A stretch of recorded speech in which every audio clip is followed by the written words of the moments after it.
30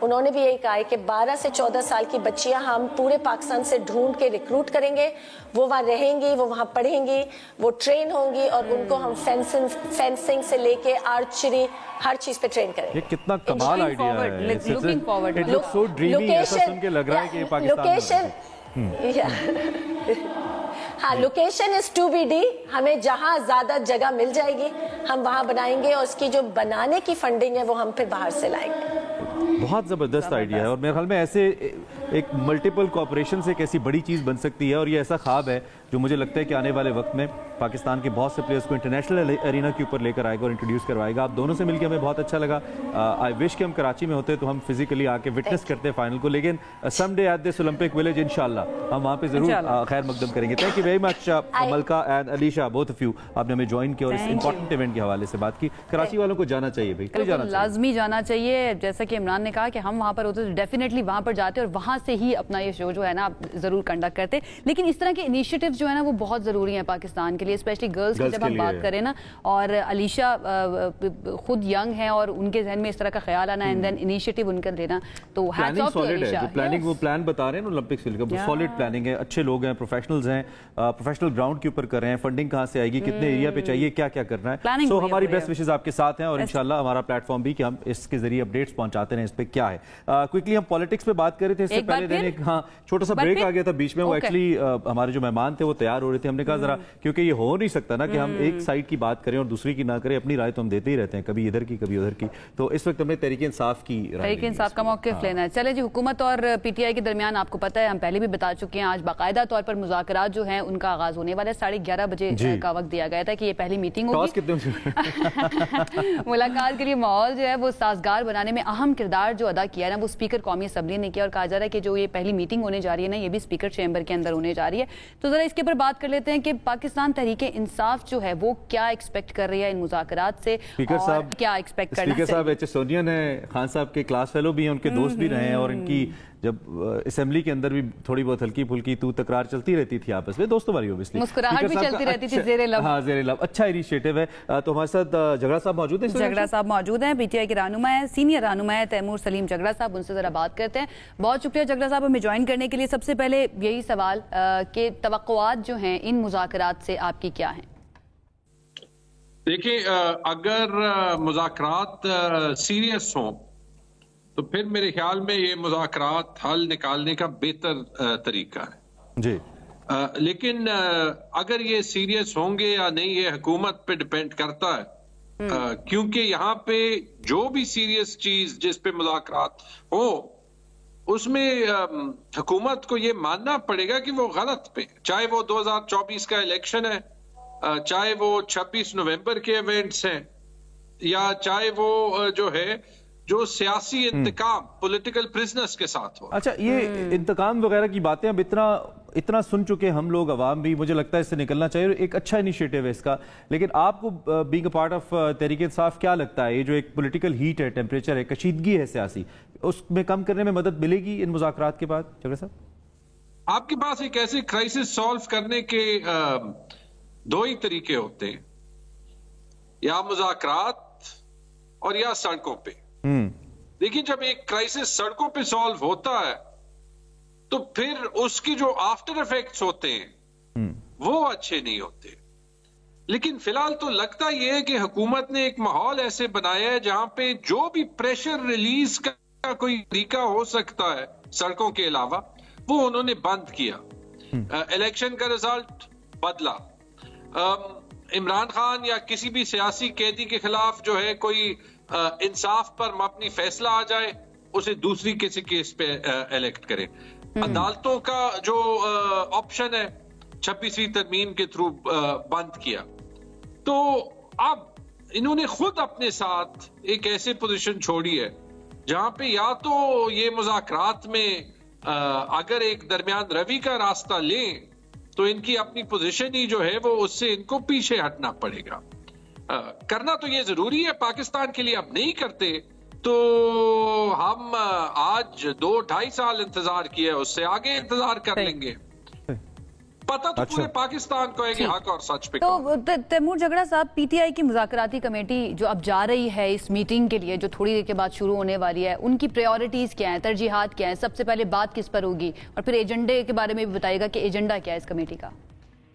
دیکھیں، سب سے بنیادی پوائنٹس تو وہی 2 پوائنٹس ہیں جو خان صاحب نے کہے ہیں. شاید جو سب سے امیڈیٹ اور سب سے بنیادی وہ یہ ہے کہ جو 26 نومبر کا سانحہ ہوا اسلام آباد کی تاریخ میں، اس پہ جوڈیشل انکوائری تو مسٹ ہے. اور پھر دوسری بات، جتنے بھی سیاسی قیدی ہیں، اگر آپ نے جو آپ دیکھیں جو عمران خان کے خلاف کیسز ہیں، جو یاسمین راشد اور ہمارے باقی پولیٹیکل پرزنرز کے خلاف کیسز ہیں، اور جس طریقے سے یہ عدالتی نظام چل رہا ہے، اور اس کا شاید سب سے اعلیٰ ثبوت جو ابھی ملا تھا، وہ جو ایک دن اسلام آباد کے کورٹ نے ہمارے 81 جو اریسٹیز کو، ورکرز کو اریسٹ کیا تھا، اور اس کے باوجود کہ کورٹ نے کہا کہ ان کو آپ نکالیں، ان کو دوبارہ باہر زبردستی رات کو ری اریسٹ کیا گیا. تو اگر آپ سوچیں،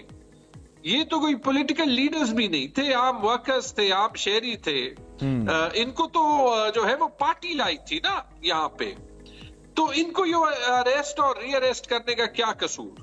تو جو خان صاحب کا یہ پوائنٹ ہے کہ پولیٹیکل قیدیوں کے لیے انصاف چاہیے، اس سے ضروری نہیں ہے. اس کے علاوہ میرے خیال میں جو الیکشن میں جو یہ فارم 47 کی فراڈ گورنمنٹ آئی ہے، اس کا کوئی تو حل نکالنا ہے.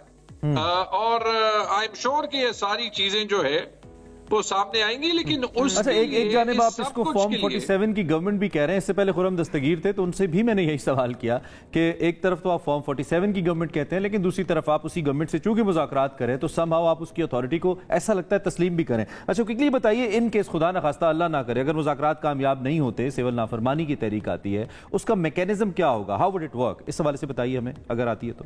آپ نے دیکھا ہے خان صاحب نے ایک کال دی ہے سول نافرمانی کی. میں آپ کو ایک بات بتاؤں، obviously اس پہ جو طریقے لانے ہیں وہ خان صاحب نے، پارٹی نے سوچنا ہے. لیکن ایک چیز آپ یہ سوچ لیں کہ سول نافرمانی کن لیڈرز نے کی ہے اور کب کی ہے. آپ لے لیں جب امریکہ میں یونیورسل سفریج کی، یعنی کہ خواتین کو ووٹ دینے کی مہم تھی، قانوناً ان کو ووٹ دینے کا جو ہے وہ اختیار نہیں تھا، تو وہاں پہ سول نافرمانی جو ہے ایز اے پیسفل پروٹیسٹ کی آپشن استعمال ہوئی. جب ساؤتھ افریقہ میں نسل پرستی کی بنیاد پہ ان کا پورا آئین بنا تو نیلسن مینڈیلا نے سول نافرمانی استعمال کی. مہاتما گاندھی نے انگریزوں کے خلاف سول نافرمانی ہندوستان کی آزادی کی تحریک میں استعمال کی. آپ اگر دیکھ لیں، جو پاکستان میں بھی ایک ہیرو مانے جاتے ہیں، محمد علی جو باکسر تھے، دنیا کے عظیم ترین باکسر، جب انہوں نے یہ ماننا تھا کہ امریکہ نے غلط جنگ چھیڑی ہے ویتنام میں، تو انہوں نے جیل جانا پسند کیا، لیکن امریکہ کی فوج میں جو ہے وہ شرکت کرنا پسند نہیں کیا. اور یہ ایک سول نافرمانی کی ہی جو ہے وہ سٹیپ مانی جاتی. اگر آپ یہ سارے مثال دیکھ لیں تو آپ یہ دیکھ لیں گے کہ جہاں پہ قانون جو ہے وہ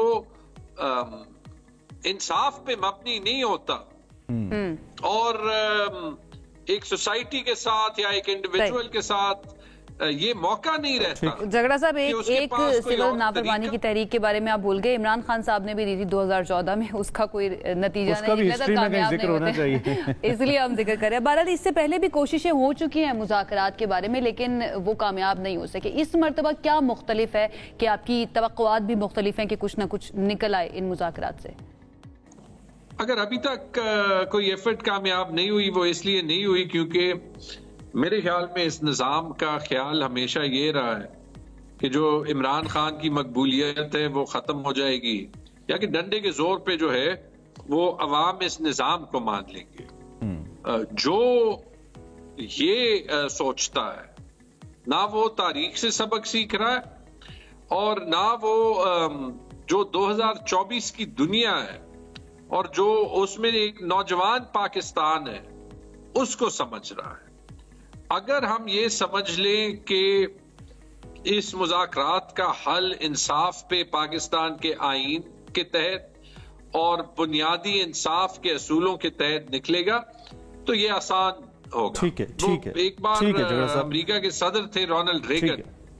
ہاں چلیں اب انشاءاللہ نیکسٹ ٹائم ہمارے پاس کم ہے، لیکن بہت شکریہ آپ نے وقتی اس موضوع پہ بات کی. اب دیکھنا یہ ہے کہ جس جو ٹرم عوام جھگڑا صاحب استعمال کریں وہ عوام کیا اتنی ہے جتنی جلسے میں کسی احتجاج میں نکلتی ہے. 10,000 ڈز ناٹ ریپرزینٹ 25 کروڑ. تو سیاسی جماعتوں کو بہرحال تھوڑی سی فلیکسیبلٹی دکھانی پڑے گی. یہ اچھا اقدام ہے اور میرے خیال میں جتنے بھی پولیٹیکل لیڈرز ہیں نا، کل خواجہ آصف صاحب کے بیان کا بھی میں نے آپ کو بتایا برطانیہ میں، ان سب کو اس وقت ایسے بیانات دینے ہی نہیں چاہیے جس سے مذاکرات کا عمل متاثر ہو. اگر ایک اچھا اقدام ہو رہا ہے تو ہونا چاہیے، ملک کی سلامتی کے لیے، ملک کی اکانومی کے لیے بہت بہتر. خان صاحب خود کہا کرتے تھے نا کہ بات چیت کے ذریعے ہر چیز کا حل نکالا جا سکتا ہے، تو اٹس ویری امپورٹنٹ اور یہ ایک اچھا اسٹیپ ہے جیسے عمران نے کہا. بات چیت ہونی چاہیے. یہاں پر ایک بریک لے لیتے ہیں، بریک سے واپس آئیں گے تو کچھ مزید بات کریں گے. ساتھ رہیے. Keep watching.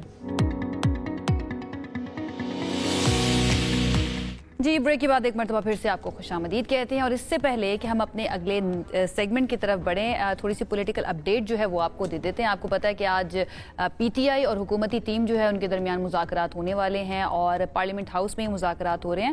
عرفان صدیقی صاحب حکومتی ٹیم کے رکن جو ہیں وہ پہنچ چکے ہیں اور ان کا یہ کہنا ہے کہ ہم اچھی نیت کے ساتھ جا رہے ہیں مذاکرات کرنے کے لیے. آئی ہوپ کہ کچھ نہ کچھ اچھا اس کے اندر سے ہم بھی ایسا ماحول بنانے کی کوشش کریں کہ سب کچھ ٹھیک رہے، بات ہو جائے، کچھ گورنمنٹ مان لے، کچھ تحریک انصاف فلیکسیبل ہو جائے اور جو ان کے آئینی حقوق ہیں جو وہ سمجھتے ہیں بینگ پولیٹیکل پارٹی وہ حکومت ان کو دے، اور جو پاکستان کی قومی سلامتی کے لیے ان کی طرف سے خرابیاں ہیں وہ دور ہوں، کچھ چیزوں سے پیچھے ہٹیں. ایسے ہی ہوگا نا، فلیکسیبلٹی کے بات کے بغیر تو کچھ نہیں ہو سکتا. تو بہرحال آپ کو آگاہ رکھیں گے. تازہ ترین اپڈیٹ یہ ہے کہ سلسلہ شروع ہے، رہنما پہنچنا شروع ہو گئے ہیں. اب اس پہ کیا بات ہوتی ہے جو ہم تک پہنچتا جائے گا ہماری ٹیمز کے ذریعے ہم آپ کو آگاہ رکھیں گے. اب تھوڑی سی ہم سردیوں کی بات کر لیتے ہیں، بلکہ سردیوں کی بات تھوڑی کی آپ تو زیادہ ہی کر لیتے ہیں. شروع کرتے ہیں ہم سردیوں سے، ختم ہوتا ہے سردیوں پہ. ہم سب متاثرین سردی بھی ہیں کہیں نہ کہیں، لیکن ہمیں سردیاں پسند بھی بہت ہیں اور اس میں جلد سے ریلیٹڈ بہت سارے مسائل کچھ مسائل جو ہیں آتے ہیں. ان میں ایک بہت بڑا مسئلہ جو ہوتا ہے وہ خشکی کا ہوتا ہے کہ جلد خشک ہو جاتی ہے، مرجھائی فیل ہوتی ہے. کئی افراد الرجی کا شکار ہو جاتے ہیں، کسی کو خارش ہو جاتی ہے. سردیوں میں جسم جو ہے اس کو خشکی سے بچانے کے لیے بعض افراد لوشنز، کریمز کا استعمال کرتے ہیں، ہزاروں روپے اس پہ خرچ کرتے ہیں، لیکن اس کے باوجود سم ٹائمز یہ خارش جو ہے وہ اتنی زیادہ بڑھ جاتی ہے کہ دوسرے مسائل جو ہیں وہ شروع ہو جاتے ہیں. پھر ایگزیما کی شکایت بھی کچھ لوگوں کو رہتی ہے. ان سارے ایشوز کے اوپر ذرا ہم بات کر رہے تھے. ہم نے سوچا کہ لوگوں کی تھوڑی سی رہنمائی ہونا بڑا ضروری ہے کہ کس طرح سے بچا جا سکتا ہے، کون سے اور کس طرح کے لوشنز استعمال کیے جا سکتے ہیں. ہمارے ساتھ موجود ہیں ماہر امراض جلد ہیں، آپ ان کو دیکھتے رہتے ہیں ہمارے شو میں، doctor Rubia Usman. Thank you so much کرنے کے لیے. ڈاکٹر روبیہ کیسی ہیں آپ؟ میں ٹھیک ٹھاک، thank you so much for having me. بتائیے ذرا یہ جو جلد خشک ہو جاتی ہے سردیوں کے اندر، اس کا حل کیا ہے؟ یہ میرے خیال سے یہ سب کا مسئلہ ہے، ہر کوئی اس کا شکار ہوتا ہے. تو اس کی وجہ کیا ہوتی ہے؟ پہلے وجہ پہ بات کریں. So basically what happens is there are two things happening. ایک تو سردی itself cold ہے، weather is cold, it's harsh for the skin. لیکن that's not the only thing. دوسری چیز یہ بھی ہے کہ dryness. So what happens is کہ ہمارے یہاں سردیوں میں ہیومیڈیٹی لیول بہت کم ہوتا ہے، تو وہ جو ڈرائی کولڈ ویدر ہے that is really harmful for skin. So if you know a lot of people سے جو بڑے بوڑھے کہتے تھے بارش ہو جائے سب ٹھیک ہو جائے گا، بارش ہو جائے سب ٹھیک ہو جائے گا، that's actually not that much of a lie, because the fact is کہ وہ ڈرائی ویدر سے اسکن بھی خراب ہوتی ہے، جراثیم بھی زیادہ پھیلتے ہیں، آب و ہوا بھی خراب ہوتی ہے، آلودگی بھی زیادہ ہوتی ہے، تو ہر چیز is on its worst really. جو ہماری اسکن ہے وہ ہمارا لارجسٹ آرگن ہے ہماری باڈی کا. So it covers most of the surface area اور وہ ہمارا فرسٹ ڈیفینس سسٹم ہے اگینسٹ اینی تھنگ ان دی آب و ہوا. تو اب وہ کانسٹنٹلی اس ویدر سے ایکسپوز ہو رہا ہے، تو وہ ظاہری بات ہے اس کا کوئی نہ کوئی افیکٹ تو لے گا ہی لے گا. تو اسکن ڈرائی ہونا، اسکن پیل کرنا، جو انڈر لائن کنڈیشنز ہیں لائک ایگزیما وہ انفلیم ہو جانا، یہ بہت کامن ہے. اچھا، تو اس میں جو ہمارے ڈائٹ پیٹرنز کے اندر یا روٹین کے اندر تھوڑی تبدیلی آتی ہے اور کھانے پینے کی اشیاء جو ہم جیسے ہم ڈرائی فروٹس لینا شروع کر دیتے ہیں یا جو سیزنل فروٹس ہیں سردیوں کے، اس کا بھی کوئی امپیکٹ آتا ہے ہماری اسکن پہ؟ تو ایویڈنس کہتا ہے نہیں. تو جو لٹریچر اور جو ساری اسٹڈیز ہوئی ہیں ان کا یہ خیال ہے کہ نہیں. لیکن میری امی تو یہ کہتی تھی زیادہ اخروٹ کھانے سے جو اور زیادہ چیزیں مونگ پھلی کھانے سے بہت کھاتے ہیں ہم لوگ سبھی. لیکن the fact of the matter is کہ آپ کو ویسے بھی ہر چیز ماڈریشن میں کھانی چاہیے. جو لوگ غلطی کرتے ہیں وہ ہر چیز کو جب کھانا شروع کرتے ہیں تو پھٹ کے کھانا شروع کر دیتے ہیں. اب اگر حلوے شروع ہوئے تو پھر حلوے ہی چل رہے ہیں. So don't do that. آپ لیں، آپ اچھی غذائیت لیں. آپ سردی کی وجہ سے آپ کو کریونگ بھی ہوتی ہے کاربوہائیڈریٹس کی، آپ وہ لیں بٹ ماڈریشن میں لیں. نٹس کھائیں but a handful of nuts in a day. So a handful is very tiny amount, تو اتنا زیادہ ہوتا نہیں ہے. وہ سامنے ہوتا ہے نا تو پھر آپ کہتے ہیں جتنا کھانا ہے. ایویڈنس کیا کہتا ہے گرم پانی کتنا اس کے اندر رول پلے کرتا ہے. No, so that is beautiful. Thank you for bringing that up. So actually سب سے بڑا کلپریٹ یہ ہے گرم پانی جو ہے وہ آپ کی ٹاپ لیئر آف اسکن کے جتنے بھی آئلز ہیں ان کو اسٹرپ آف کر دیتا ہے. So this is why it actually گرم پانی یا زیادہ گرم پانی؟ زیادہ گرم پانی. So I would say warm rather than hot. Hot water would definitely make your skin worse. تو یہ ایگزما والوں کے لیے خاص طور پہ ان کو ٹائم کے ساتھ سمجھ آتی ہے کہ لانگ شاورز جو لمبے دیر تک نہاتے رہتے ہیں, گھنٹہ جو ہے باڈی جو ہے ان کی جناب پانی کے نیچے ہے, یا جو super hot boiling hot showers لیتی ہے ان کی اسکن میں زیادہ چانسز ہیں.